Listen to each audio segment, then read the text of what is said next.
ప్రపంచంలో మనుష్యుడిగా పుట్టావు కాబట్టి రెండు మర్చిపోకూడదు. ఏమిటది? ఒకటి, అనుభవించడం కాదు సుఖాల్ని.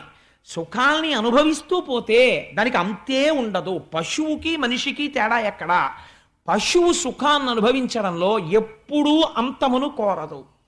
ఆకలేసింది పరిగెత్తుకెడుతూ ఉంటుంది, తింటూ ఉంటుంది, అంతే. దానికి మైథునం చెయ్యాలనిపించింది చేస్తుంది, పడుకోవాలనిపించింది పడుకుంటుంది, పరిగెత్తాలనిపించింది పరిగెడుతుంది, మలమూత్ర విసర్జన చేయాలనిపించింది చేసేస్తుంది.